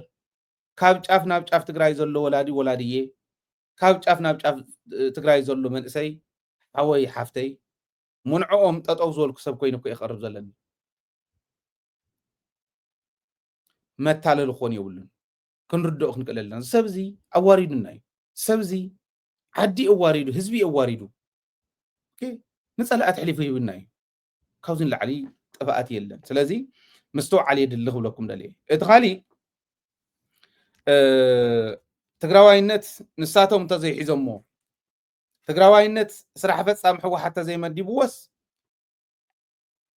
ትግራዋይነት ኣይኮነን ይብል ይምሓርካ ትግራዋይነት ስራሕ ፈፃሚ ሕወሓት እኮ ዓቕሚ ምስኣኑ ናብ ህዝቢ ወሪዶም ትግራዋይነቶም ክሕልው ዝመኮሩ እዮም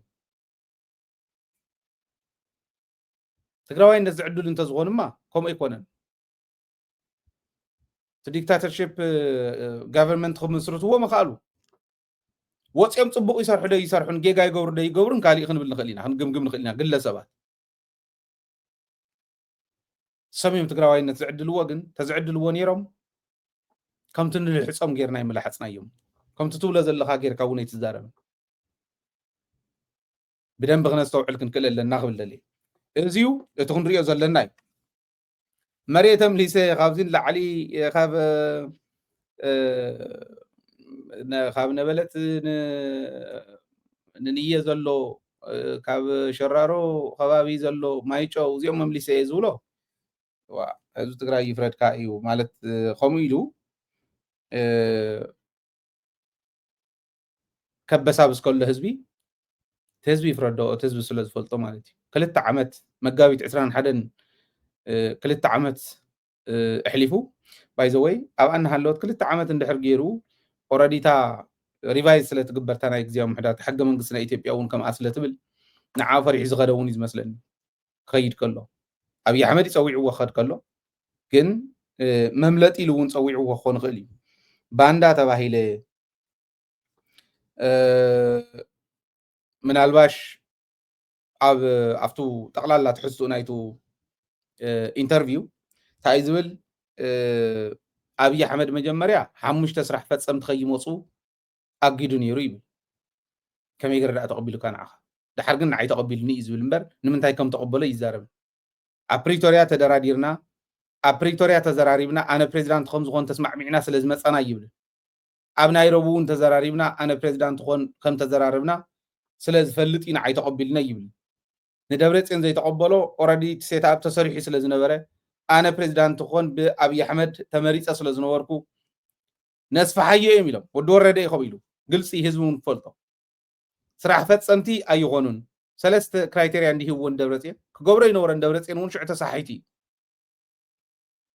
ان بالليل وملسو خلو كجمر كلو زي نسخهم كالي اي يكون انت مراريتكم نعقب له خلو اوكي حزب تግራይ ملا حزب تግራይ كساتفلو ውድባት ክሳተፋሉ ካልኦት ክሳተፍሉ ዘዝሓሸ ዝበሃል ሰብ ክመፅእ መገበረ ኣብ ኣፍታሕ ዋሓድ ጭፍለቕለቕ ኣቢሉ ዋኸደ ይነበሩ ሒዙ ኸይዱ ክመልሶ ከሎ ከዓ መይሱ ኦኬ ሕወሓት እያ ተመሓድር ዘላ ሕወሓት እያ ተደራደረት ንሕና ቅሪብና ኣለና ተቕርብ እንድሕር ኮንካ ቅርብ ንወዳደር ህዝቢ ዲ ክፈሊ ወይ መዳራድርቲ እዮም ክፈልይዎ ክንሪኦ ኢና ክብል ነይርዎ ኣብይ ኣሕመድ ግን ሰለስተ ክራይቴርያ ይውሰድ ኢልዎ ትጌጋ ናይ ደብረፅዮን እዩ መንእሰይ ዝኾነ ኣብ ስራሕ ፈጻም ዘይነበረ ምሁር ኣምፂ ኢልዎ መንእሰይ ዝኾነ ኣብ ስራሕ ፈጻም ዘይነበረ ምሁር ዝኾነ ክደሊሎም ወዓዲ ግረሞ ኮ በዓል ሓጎስ ጎዲፋይ እውን ተጠቂሞም ነይሮም ኮ ይገርም ከምኡ ገይሮም ሕወሓት ትውድቀታዊ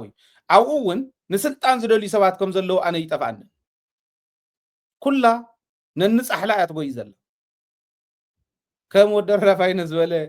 ናይ ባዕሉ ገንዘቡን ግዜኡን ገቢሩ ሂወቱ እንዳገበረ ዝቃለስ ብዙሕ ምስ ተኸላሽን ሒዙ ዘሎ ሰራዊትና ክህሉ እዩ ንዓዱ ዝቃለስ ኦኬ ተኻሊእ ግን ንምንታይ ከም ዝቃለስ ይርዳእና እዚ ገይሮም እዮም ባዕሉ ግን እንታይ ይብል ንዓይ ተቐቢልኒ ንምንታይ ተቐቢሉካ ፕሪቶሪያ ተዋዒልና ስለ ዝመፃና ይብል ተዘራሪብና ስለ ዝመፃና ኣዊና ወዲእና እየኦረደ ይብል ንደብረፅዮን ዝኩሉ ዘመላልስዎ ዝነበሩስ ድራማ እዩ ነይሩ دحار 21 መጋቢት ምስተሾመ እንታይ ዝብል ብስብሰባ ካውን ነዘዘሎ ብኣኼባታት ከኣስሩን እዮም ደልዮም በብሰለስተ ወርሑ ኣኼባ ክገብር ኣለዎ ዝበሃል ስራሕ ፈጻሚ በብመዓልቱ በብሰሙኑ ኣኼባ እንዳፀውዐ ካብ ስራሕ ይከውኩርኒ ሞኪሮም ካብ ስራሕና ይውኩርና ነይሮም ይብል ኣብ ሓንቲ ኣኼባ ይተሳተፈን ጌታቸው ንሓንሻብ ዱባይ ከይደ ይብሎም ንሓንሻብ ማይ ካመር ሞፂስ ክሪኦ ከይደን ኣዲስ ኣበባ ይብል ንሓንሻብ ኣዲስ ኣበባ እየ ዘለኹ ይብል ንሓንሻብ ሕሙኒ ይብል ገለ ዋናት ከዓ ምስ ዝኾነ ሰብ ኣለኹ ይብል ከምዚ እንዳበለ ይመፅ እምብለይ ምስ በሎም ዓመትን ገለን ምስ ፀንሐ ድሕሪኡ በሉ ጉባኤ ንግበር ምባል ምስ መፀ ጉባኤ እንተጌርና ኩናት ክመፅእ ኢሉ ናፍታ ስልጣን ንክወፅእ ሞኪሩ ናፍታ ስልጣን እውን ወፂኡ ኣውፅኦሞ ንሶም እውን ጠቂማ እያ እታ ስልጣን ጉድኣት ኣይነበረትን ማለት ሙሉእ ጉድኣት ኣይነበረትን ትክክል ኣይኮነን ብሕጊ ደንብቱ ውድብ ተሰርሐ ኣይኮነን ቱ ጌታቸው ናብ ምክትል ክመፅእ ከሎ ናብ ምክትል ክመፅእ ዝኽእል ማእኸላይ ኮሚቴ ተመሪፅዎ እዩ ክመፅእ ነይሩ ጉባኤ ተመሪፅዎ እዩ ክመፅእ ነይሩ ጉባኤ የድልዮ ነይሩ ጉባኤ ዝመረፆም ናብ ማእኸላይ ኮሚቴ ምስ መፀ ማእኸላይ ኮሚቴ ተኣኪቡ ክመርፆ ነይርዎ ብሕግን ደንብን ቱ ውድብ ክኸይድ ነይርዎ ኦኬ ግን ከምኡ ይከደን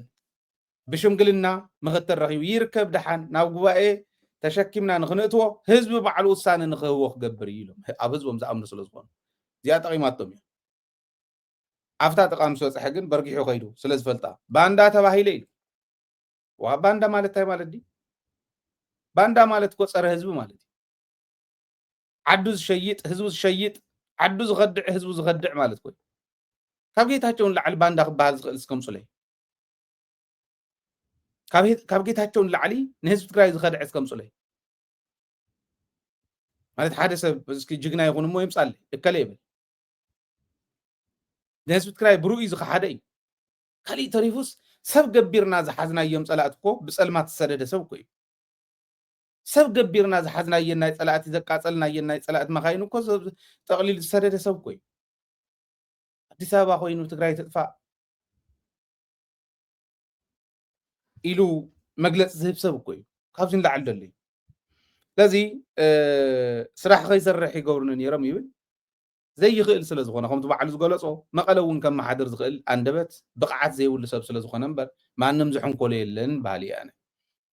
55 ሰባት ብምክትል ስራሕ ፈፀምቲ ስራሕ ሓለፍቲ መድብ ኢሎም ኣምፅኦም ኢሉ بقديتها 35 سنة من ديبو منيلو أي تبهلن كبلي كلن تواهيلو خون خيل زي تبهلو خون خيل أو معت نسلت أن تقمت أسف علو إلى سلزة أمن أنو كل صفوفية يبلو معت باندان هي فتوش تقولوا كعزي معت تسفني لكو عقم زي يقول لك أنت وصيس كم ما يزوجت عصا عينت زخنة نيكو جن جيتاتشو كون السنة قال لي سلطان حيزو نو زي يخون زي أتخون مخنياتو زي أسل زخنة الغرد مخال عقم يلا أنا يبع على سلطان أنا زولكم جور ندالك قوتت نالك مخاد يكونن نسي يكونن على سلطان مال بريزيدنت زأكل كنهو جيتاتشو يا بريزيدنت خوين خمسي قبل يقصقر من نسي قال لي كم حدر استشومه أنصفكم مدقسني كبر تاخدونني أنت مقون أرجب قبلي فقررون خمسي جزا مقلي نايزو جزا خمو أكو إتشيم ناي سلطان ترجم زي فلتو دنا أركوس خلو خمسي زخو زيت النورية زل نازل حساب لنا حلو في حالي فوق حزي من أسي تجراي برات حزوم مسوات النت بقنا خبق خل الله عدنا ده حزوا قاعد كفلي باللان إلهم كوس خلو تقارل تخون خلو تم حزن يوم تم مسوات النت خافلون تم أكلهم زقولون كم أخبر خلو سراويت تجراي ناي تجراي سراويت بحال سراويت تفتيرو من النتو كبرو كمل سلو من النت هزبون كبر هزبون كملس إلهم زوج من أسي أو كندم التبع أو كندم التنخر عد هاجر نات أنا هرب زلولو نهنا نخفرس بزخوني يكون مسرح يقال سلو جيتاچو يقال سلو صادقان يقال سلو جيتاچو انسسات زعينتهم تم قدم حزي نلعلم زنبرناون يزارو دناقر نيشتلن كحاسو زي يخلو نهزو ما يكون نبعلم سبي كم زلو زي يفلطو مع تفعت يزارب نزيهم حيزهم ناتقوقو خم نايقول عمد صوتي توت يبلو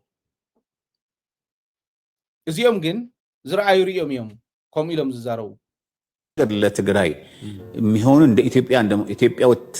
ትግራይ እንደመሆኑ አመጣን የግድ መግባት አለበት።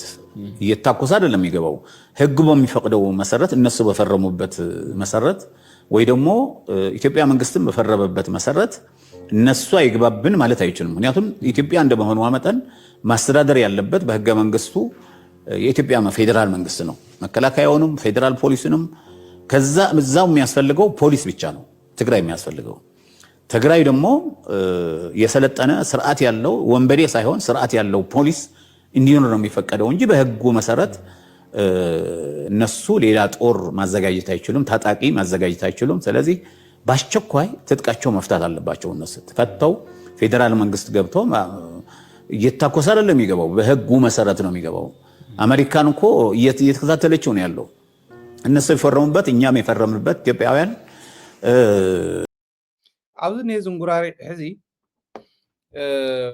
زيهم حزنا ميديا صراحة نخسر لهم وصيهم من تجراي نخسر لهم مورال تجراي أن تودق إلى من ديهم زيهم زنقراري على حرق زي أغلي وإنجرا أما صوب زي سيء إنجران حدش إنجرا تقص إنجران أو تيهم زقربكم لسب ما كم نتسيء بز بالعز مرت يلا زيهم زويه ويهم سيء وزويه حلو نوم يزوزله عدم يكون يزوزله حلو نوم زسيبه من الباشون زيج أنا عين السبات يوم زيادة كم زيولو بقى تجراي سراوي تيجليان تجراي سراوي تيجليان عتك يجليان عتكم كورد اللوم بوليس راح يزليا نسون من قصة زوزو ودب تفلتو هزوز فلت أنت يكونس نساتهم بزدليوه بتم صلاة بزدليوه خسلت أنا اللوه يزول هذا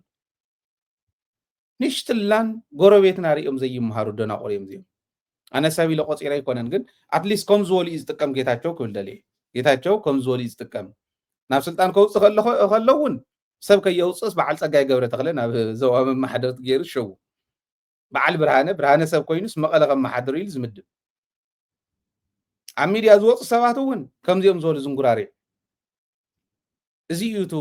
غودني عدها جرجن سراويتي وسخو يسلطن أوروميا كندي سراويتها تسلطن زال تمال زقرو كلكم نير كلاشن طرح تيكونس متريس ونز غزو ملشا زوننو ملشا متريس تمال ريكم نايت مال مدبنا تمليسكم رأيو أورميا خندو تا أكل تغلل 70,000 زأكل كلاشن كاو بمايت زغصر متريس نملشا نبوليس ترح يكون نبوليس كو يكون نفولي حيل كو يكون نملشا تونن أمحرا بحيلو سراويت يبزح يتأخخ له يعتق له يقطمون له يصير يوم تنعس تግራይ حلو غلو አለዎ ኢሉ ዝሓስብ ትግራዋይ ዶ ኣይፍጠር ካብዚ ኣቶም ማለት እዩ እምበር ትግራዋይ ህዝብ ትግራይ ኮሙ እንዲ ህዝብ ትግራይ ዝሓስቦ ሰራዊት ይፍርስኒ ተለባም ህዝብ ዝሓስቦ ተለባም መንእሰይ ዝሓስቦ ንሱ እዩ ዓዲ ሃገር ሰራዊትና ስልጠና ሃለው ሰራዊት ኩሉ ናይ ትግራይ ክፈርስ ኣለዎ ዝብሉ ግን ጌታቸውን ንጌታቸው ዝመስሉ ዝንጉራሪዓትን እዮም ኣይመስልን ይመሳሰል ወላ በመልክዑን ይመሳሰል እዩ ምስ ሰባይ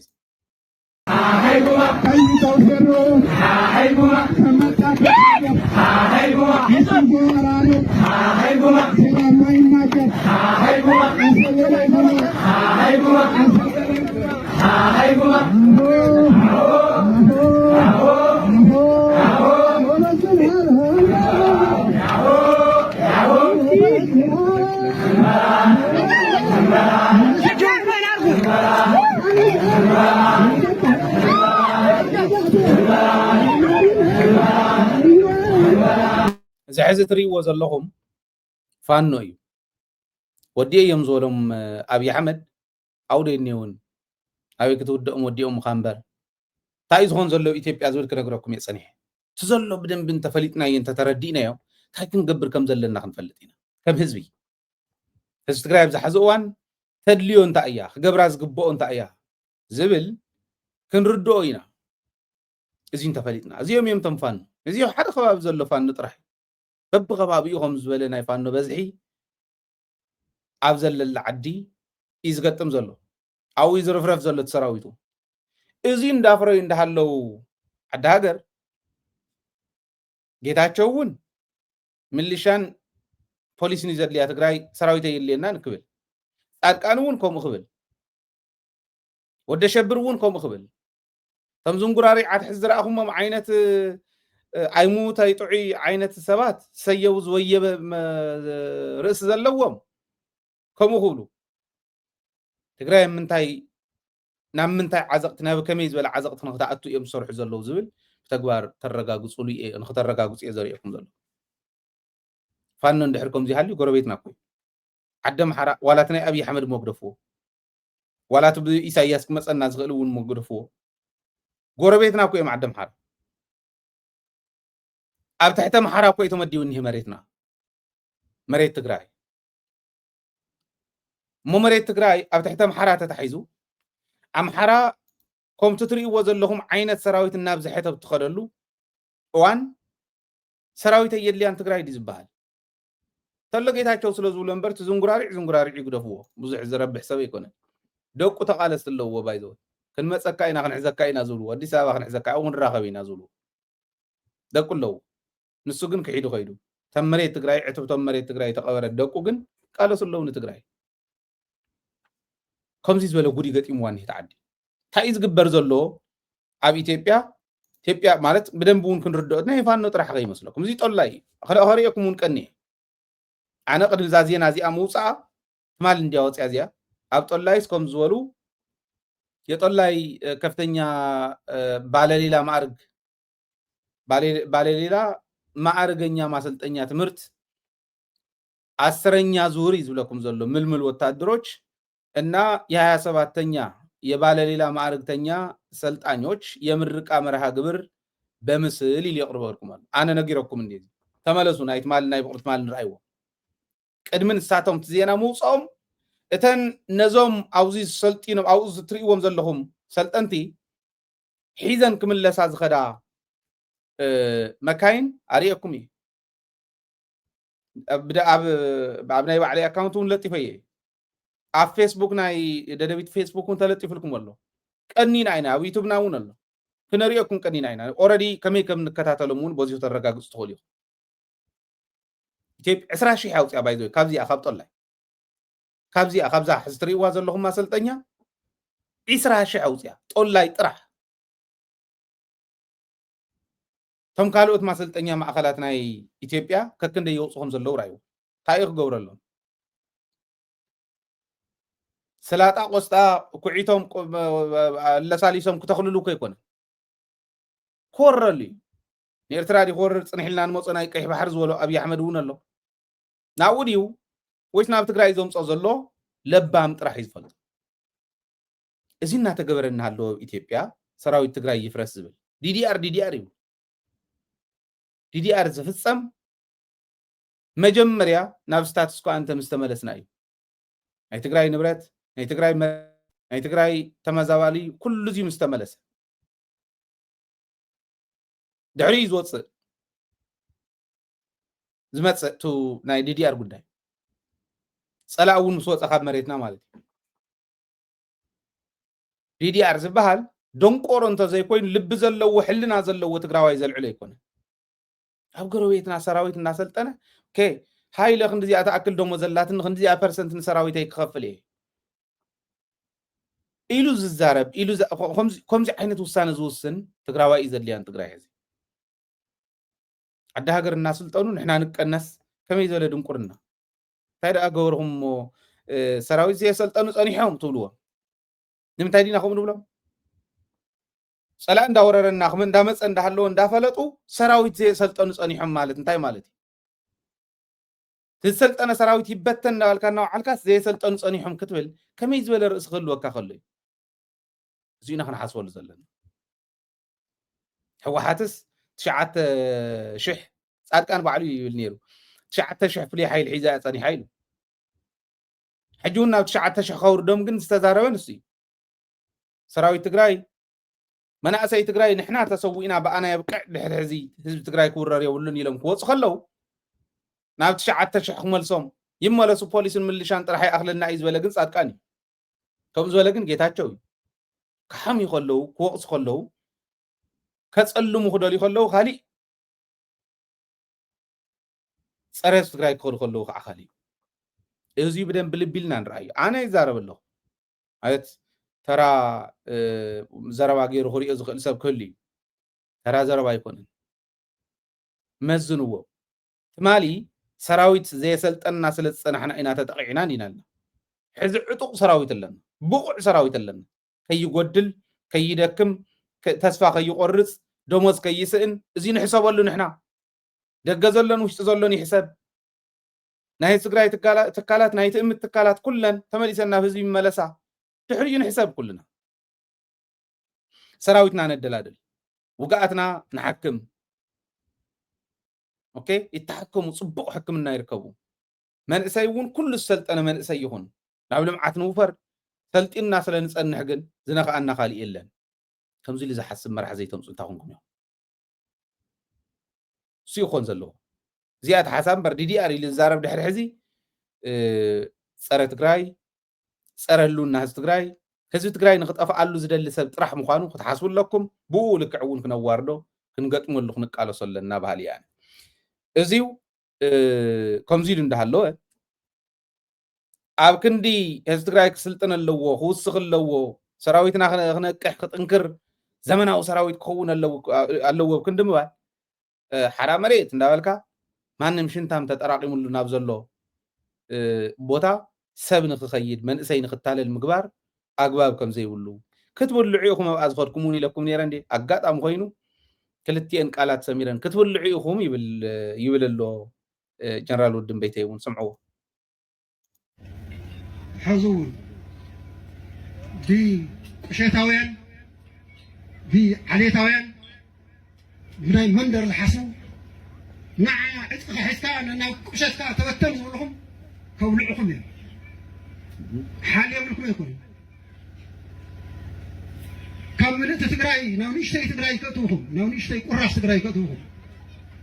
ካብ ሙሉእ ህዝቢ ትግራይ ናብ ውሕድ ናይ ቁሸትን ናይ ወረዳን ተመቃቀለት ትግራይ ከእትውኹም ካብኡ መቃቂሎም ከብልዕኹም መወዳእቱ እውን ተለዓሊሎም ነንባዕልኹም ከበላልዕኹም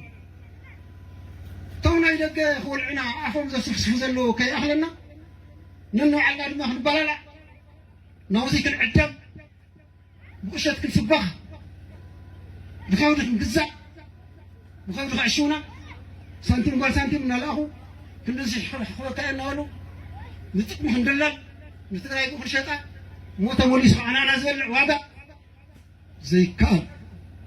أيخونن يخبال سلازي كم هجري كم مناسي كم سراوت جيكنا سراوت يزلو يتم يهلو كلنا أرمتاتنا ولاد حزب تقرأي كلمة حزب تقرأي زي عدد حقين حزب تقرأي تريد حزب تقرأي أرمتاتنا كلهم نطيت حالتاتنا تريد طيب تقرأي نايمان ورا ولا يكونن دايما مسيح يكونن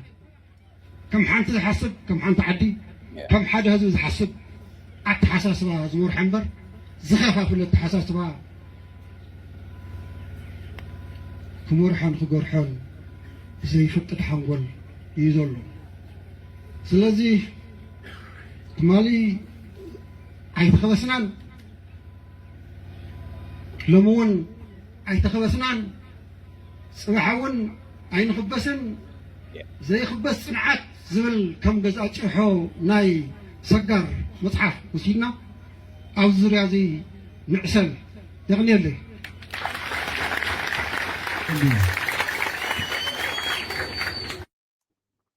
زيهم ينتم مرحتكم زيهم ينتم عززتكم زيهم زفريوم كيمتم سراوي تريوم زلهم خطريهم كلها بمعدو ريخا يمون قرما موقسم تأمر زغنة منعسي تريوم زلهم زيهم عدم كحلو زوصيهم مننتهم كخبر زوصيهم مننت هزوهم كخبر زوصيهم كاوز خبر زيو وصي خاص برخاتات عفار كيد كحرام مريت لك مانم شنتام اب ميديا وصي فيسبوك وصي يعيس كلታት ስለዝበለካ ተታሊልካ بገንዘብ ተታሊሎም ካ ኸይድካ መንነትካ ክትሸይጥ እንድሕር ደሊኻ ትብላዕ كبلعكم يوم يلو حقو أنا وين لكم يا كبلعكم يوم أنا ترى هاي أخلكم يا خالي سبيل لكم نجهرة يكون عفار زلوا مس عفار تزراري كم بتان عدم حرا خوينا نفتي أن ترتر زبلا زلوا أقول عون كما هذي قليلي هي تواردكم نعدكم مملاس كبرهم وريدوا بايتا خي يزبط نخبركم أنت أنا نخبركم تقدس تقراويكم يكون نتقراي تمليس افمز اقنعس نتقراي زوق تقراوي يلا باندا خوين زهدم نيريو باندا تمزلا هو يمزو ndaولعو مصيوم اوكي حج خعخم تناي قدم حزي اي لاختنا خن دزي سلازهاو شغر يولن لاختنا خم زي سلازبدلو شغر يولن يكا زقبل يل باندا يز غيتو بلعو كيتو واردو خبرهم كي يورد استوعدكم كتكودو خدكللكم ጉዳይ ኢትዮጵያ ጥርጥር የብሉን ኢትዮጵያ እናወደቀት እናሐመቀት ትኸይድ ከም ዘላ ትርእይዋ ኣሎ ኢትዮጵያ ደግፋቶስ ሰራዊት ኮይኑ ክመጽእ ዝኽእል የለ ሰራዊት እውን ክድግፈ ይትኽእልን ኢትዮጵያ ሕዚ ኣብ ምንታይ ደረጃ ከም ዘላ ራእዩ ኣብ ሓደ ከባቢ ንኣብነት ኣብ ደቡብ ብሄር ብሄረሰባትን ህዝብታትን ክልል ዝነበራ 4 ክልል ኮይነን ዝኒዋ ኣብ 4 ዝፍጸም ዘሎ ግፍዕ ክነግረኩም ኣይክእልን تايم دليمو حزب ديم كودا دليمو خونس ديم دليمو تناي اسيميليشن بروسيجر نمفطان دي نهي تايمز غور زلو يغرمي غراو زودا زل حزبي كنغركم يكل عطقات تويلم يوصو عطقات عقيتهم حدا مكينا مول حزب فيهم يبال عطقات تويلم يوصو عطقات بيلوم مكينا تطوبيلوم دقنستيو حزم كيدوم يبال كم يقبرل شو أو أفتح قديس أبا خوينم أو كوابي جوهاتيون زبالن تلو ملكي زبال بوتا أما أخل حنت بس ملو حيزم عطوات نايمن عطوات يوم قلنا يفلت ندبر ماركوس يتغدني رخاو دي سابا أو حيزم ما أو زنورو أبو قلعو مناسي كلها تقاتلهم دق انستي قاع حيزم كيدو كم زول مكرا دق انستي رخيبن انيو حيزم كيدو حزي يزولكم زلو تمالي قدم 19 معلت تستاوسو علفنا يينا نحناون ልክዕናው ናብ ደብረ ማርቆስ ትኸድ ዝነበረት መኪና ዓፊኖም ዝወሰድዎም ነይሮም ደቂ ኣንስትዮን ደቂ ተባዕትዮን ኣብኡ ዝቐተልዎም ነይሮም ቅድሚ 19 መዓልቲ ክንደይ ሰብ ዝቕተል ዘሎ ብመዓልቲ ሕሰብዎ ኢትዮጵያ ናብ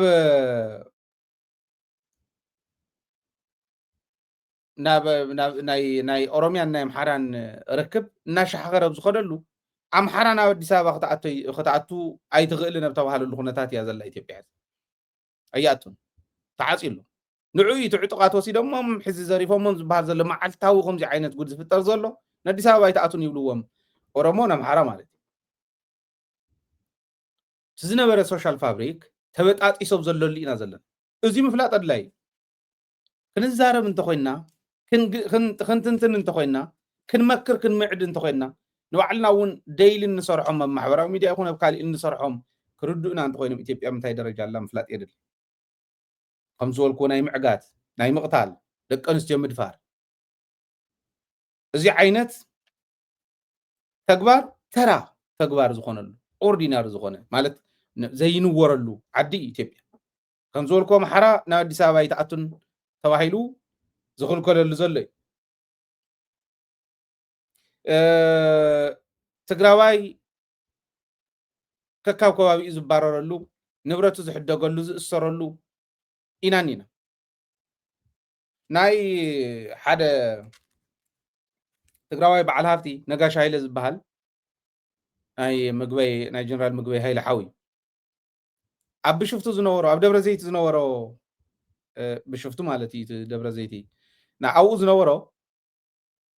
ሆቴል 5 ስታር ሆቴል ወሪሶሞ ሲልካ ሰብ ይውረስ እዩ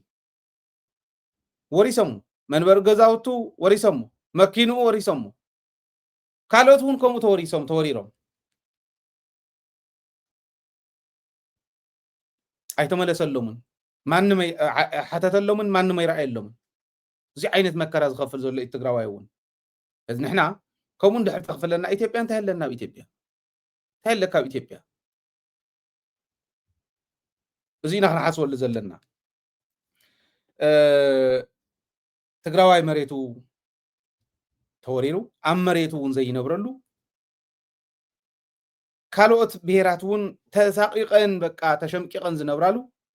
ንንባዕልካ ተተፋኒንካ ትነብረላ መዓዘይ ፍንድእ ዝበሃል ናይ ምብታን ነታጉ መዓዘይ ፍንድእ ተባሂሉ ኣብ ንፅበየሉ ኢና ዘለና ኢኮኖሚያ እንዳቁልቁለት ይኸይድ ናይ ኩናት ጉድ እውን በብኩሉ ኣብ ኩሉ ከባቢ ሓዊ ዝባርዓላ 360 ዲግሪ ብኩናት ደረጃ ብዝደሊኣ ሃገራት ተኸበበት ዓዲ እዚኣ እንዲያታ ኢትዮጵያ ህዝቢ ንህዝቢ ዘይራኸበሉ ህዝቢ ተስፋ ዝቆረፀሉ ወፂኻ ምጥፋእ ተራ ዝኾነሉ ተራ ማለት ዝሓሸ መማረፂ እውን ዝኾነሉ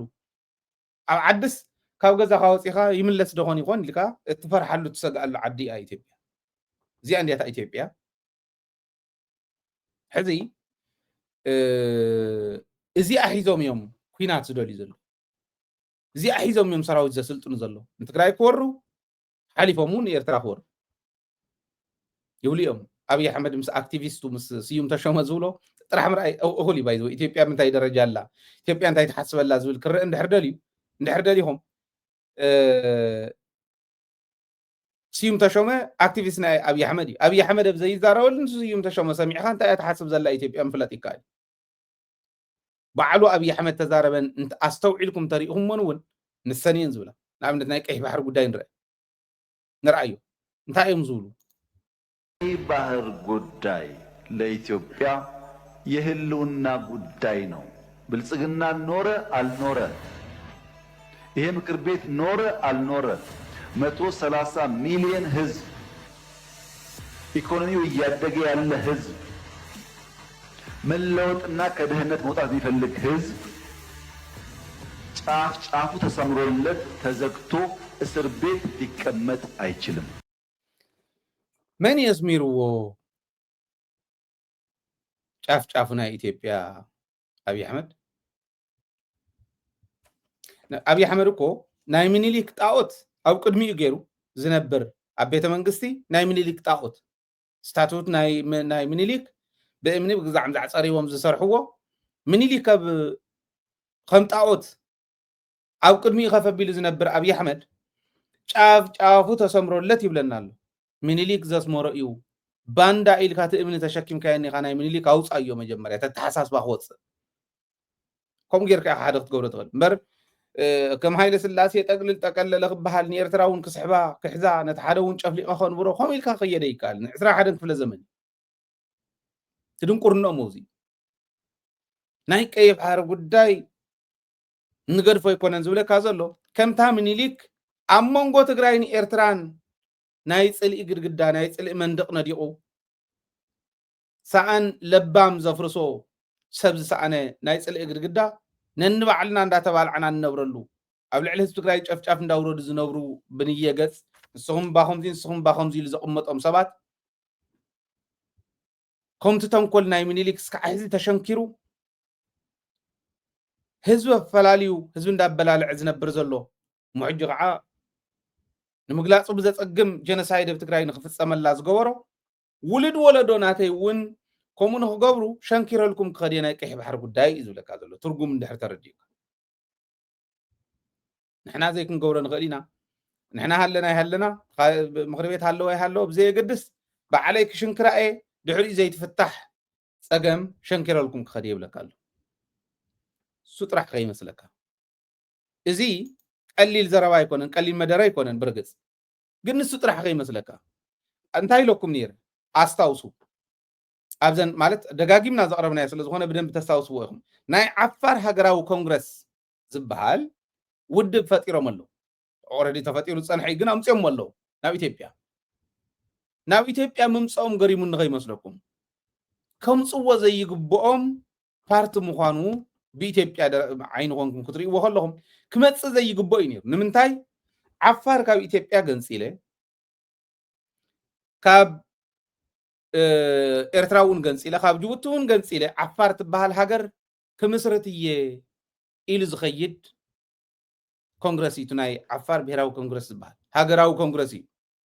هاجر عفار تبهال هاجر نمفتار تغيري عفار تبهال هاجر ندحر تفتر عفار تبهال كل الكاب إثيوبيا تجنسل الله مالتي تقرأي كي تجنسل أوروميا كي تجنسل لا ولا زوعل حساوي عفار خجنسل ينزل نعبل بيرول لك بدي سابا بيرول لك وسمرايلو كأمت كيلو نعبنت كريكم يتا نص الزربا عفار كأي بحري عصب بفلاي عصب زولهم زي أحيزهم يوم دحر حساوم تاي كوني مسلكم تمنع عفار بيراو كونغرسون نالو شيء يحسون بخالي وغني ليكون نا إثيوبيا حساب جن نا عفار بيراو كونغرس نتاعتيو أو كل خباب زل عفار أو جبتنا إثيوبيا أو إيرتران زل بحنساب كوينو عصب كحزي اللي انت تقالي سنتعيز اللي مسحازو دحرين عقوم بحيلي ناي مقتاو عقمل لني أصلا تحسب إثيوبيا يعني عفار بيراو كونغرس إتياتهم تاي جنيبل سمعوا وزي يا عفار تريانجل يبالال አፋሮች ጅቡቲም አሉ ኢትዮጵያም አሉ ኤርትራም አሉ ሕስታ ብቆጻል ገይርዋን ይሄ የአፋር ትሪያንግል ይባላል የአፋር ትሪያንግል አፋር ማለት አይኮነን እዚ ሙያ ሰብ ሙያ ጠይቅ ኮማ ይቆ የአፋር ትሪያንግል ማለት ንሱ ማለት አይኮነን ተዓፋር ተሃገር ማለት አይኮነን አፋር ትሪያንግል ናይ እዚ ባይ ዘ ወይ በቴክቶኒክ ፕሌት መሰረት ተሰየመ እቲ ትሪያንግል ኦኬ እዚ ኸርዳ አካኸሊና ሕተተኒ كما يكونن جنت عفارت بهال هاجر صحيف وزن رايوا تا قصال نيرتراون غوميدا عفارنا إثيوبيا ونحيزا توسنا مريت ناي تግራይ ون وسيدا كاب عفارنا جوت دارغا يلان كتلوا ترغ ايش تي جوتي اتريفهم فرق دارغا ناي جوت وسيدهم تا قصال غيرم مانيو ناي جوت عفار ناي إثيوبيا عفار مريت تግራይ ون وسيدهم مالتي سخم زلو خوينكم تريو كاو ግን ናይ ኤርትራ ዓፋር ውን ወሲዶም ሕዚ ክንዲ ግዛዕ ዝኾነ ሓላፍነት ዝሓዘ ሰብ ይኹም ኢሉ ራይኹም እታ ትግራይ እኳ ቆሪስዋኒ ዋ ከምዚ ኮ ይባል ናብ ኢትዮጵያ ዘሎ ካርታ እንተነኣሰ እዚ እኮ ክነክ የብልን እንተን ካልኦት ሲንካ እየን ወራር ደሊን ወል ተነኣሰ ሰብ እንታይ ይብለና ይብል እንተ ናይ ትግራይ መሬት ውን ወሲዱ ማለት ኤኒዌይስ ግን እንታይ ዝብል ዘሎ እዚዩ ናይ ዓፋር ትሪያንግል ይበሃል ይብለና ኣሎ ብትርጉም ከምኡ ማለት ኣይኮነን دحن جن تايز ولا نازل زيو زخباب زي قصال زنيوو عفارتوت زنورو ليوم دي زولا نازل اوكي نسمعيو شجر يولن عفارته زنورو ليو سوات عفار أفتي زلون أكي بس هاجر كمسرتي يزبل يبلنا نتاني عفار كونغرس سوي عوام زلو بدن بيجيرا سوليدفاي تقبريا سمعوا بدن በዲሞግራፊ ካያችሁት 1.5 ሚሊዮን አፋር በመስመር ቀይ ባህርን እንዲያያይ ተደርጎ ይኖራሉ። በስመ አፋርማ እንዳታድርገው ካላችሁኝ ደግሞ እስከ ዛሬ ድረስ የዛሬ ዓመት ገደማ ድረስ አፋሮች በየሆነ ጊዜ ሱልጣን ሲመርጡ የኤርትራ አፋሮች በውክልና መተው የጅቡቲ አፋሮች በውክልና መተው ትራዲሽናል መሪያቸው የሚመረጠው እዚህ አሳይታም። አንድ ቋንቋ አንድ ባህል ብቻ አይደለም መንግስት ያለበት ቦርደር ያለበት ቢሆንም የኔ ሱልጣን ያለው ብለው በጋራ ይኖራሉ። ስለዚህ በታሪክም አይሰራም በዲሞግራፊም አይሰራም ማለት ነው። አፋር ስለሆነ እዚህ አይዲ ሕዝን ናይ ዓፋር ሃገራዊ ኮንግረስ ምጽይዎም በቃ ዓፋረታት ሃገርኩም ክትምስርቱ ትኽእሉ ኢኹም እንታይ ክገብሩሉ ዓፋር ተቃሊሱ ቀይሕ ባሕሪ ዓሰብ ገለም ሰምለሰሉ ድሕሪና ወዳንኹም ክትከዱ ኩሽ እንዲኹም ንስኹም ከም ዝበሎም ብሓደ እንዲና ክብሎም ብለይ እንታይ ኢሎም ብሓይሊ ክወቕዖም እዩ ማንም ብዘምፃሉ ይኣቱ ማለት እዩ እቲ ናይ ትግራይ እውን ከምኡ እዩ ንስኹም እንዳሃለኹም ቲዲኤፍ ኣፍርፅዎ ተባሂሉ ቲዲኤፍ ምስ ፈረሰ ትግራይ ምስ ፈረሰትሉ ይኣቱ እዚ እቲ ምዕዛብ ዘድሊ እቲ ምስትውዓል ዘድሊ ኤኒዌይ አክቲቪስቱ ከንታይ ይብል ናይ አብይ አሕመድ አክቲቪስት እዩት ኤርትራዊነት ማለት ጸረ ኢትዮጵያዊነት ነው ያልኳችሁ ለምን ነበረ? ተመልከት ዕብዳኒ በምክንያት አልነበረም። እዩት ለኢትዮጵያ ሲባል ነው ብሎ አፈር የበላውን ወደብ ይዞ ሄዱ። ኢትዮጵያ ስለምነው ኢትዮጵያ ስጠይቀው ኢትዮጵያ ስትለው እንዲ ያለው ኢሳያስ አፈወርቂ ያሰብ ወደብ ለአረብ ሊሸጥ ሄደ። አረብ ሊሸጥ ሄደ። እዩት ኤርትራዊነት ማለት የኢትዮጵያ የሆነ ነገር ሁሉ እምቢኝ ማለት ነው። ኤርትራዊነት ማለት ጸረ ኢትዮጵያዊነት ነው። ኤርትራዊነት ማለት ባንዳነት ነው ማለት ነው። እዩት ለምነኑ በነፃ ብለኑ ራሳችን የገነባኑ ወደብ ራሳችን የገነባኑ የነዳጅ ማጣሪያ ራሳችን ኢንቨስት ያደርግንበትን ለምነኑ መንገድ ሰርተን እንጠቀም ስንለው እምቢ ያለን ባንዳ ሳውዲ አረቢያ ሄዶ ለምኖ ሸጠው ለምኖ ሰጣቸው ለማኝ ያርግ